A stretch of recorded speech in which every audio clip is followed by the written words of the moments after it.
En este episodio de Oye, yo vine a llegar a la universidad a ser un adulto cuando finalmente hablé de algunos de estos temas. Si tú no lo hablas, no puedes encontrar ayuda. Sí. Pero en realidad estamos muy pendientes del que dirán.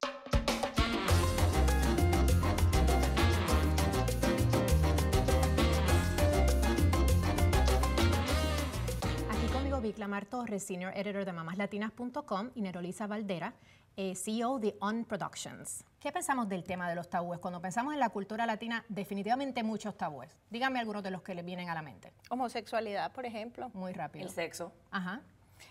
Cuando tienes un niño con necesidades especiales. O quedar embarazado antes del matrimonio. Sí, ¿no? terrible. La masturbación, o sea, demasiados temas que yo, si puedo pensar en los días de mi mamá y de mi abuela, temas que ellas seguramente no hablaban entre ellas y que no hablaran conmigo. O sea, yo vine a llegar a la universidad a ser un adulto cuando finalmente hablé de algunos de estos temas.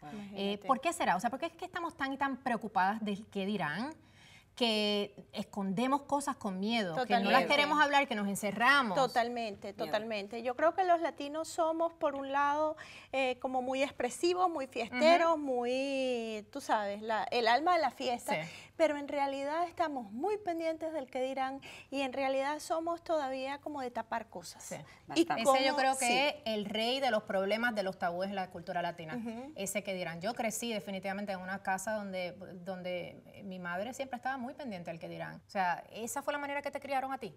Bueno, yo vengo de una familia total y completamente tradicional, absolutamente tradicional. Por ejemplo, dentro de mi familia extendida yo vi muchas tías casadas eternamente en matrimonios infelices y que no servían, pero había que estar casada, había que ser señora. Había que aparentar que el matrimonio era perfecto. Todo el mundo tenía que ver esta familia como la familia perfecta. Aunque no lo fuera, aunque puertas adentro fuese otra cosa. Ajá. En el caso tuyo, Nerolisa, tú creciste hija de una madre soltera y yo sé que en nuestra sociedad latina, la madre soltera ya hay un estigma que nos afecta. ¿Ese fue el caso para ti en tu crianza? En específico a mí, para nada.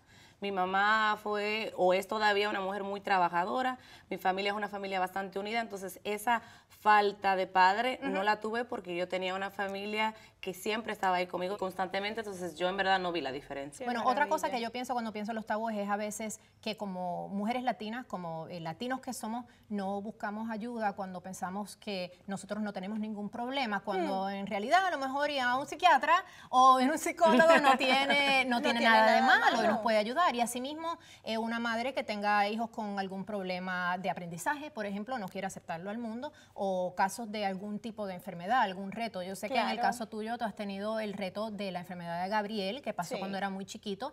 Mucha gente en ese caso no quisiera admitírselo al mundo, pero tú eres una persona que ha sido muy segura y muy abierta sobre ese tema, ¿no? Yo ahí como que le doy gracias a Dios todos los días de no haber estado dentro del estereotipo, porque yo insisto, yo no tengo estadísticas ninguna de esto, pero yo creo que a las madres latinas como que nos cuesta reconocer que tenemos un niño, vamos a decir, con cierto problema de salud. Siempre te sientes como buenecita reconociendo la enfermedad del niño del otro, pero el tuyo es bastante difícil.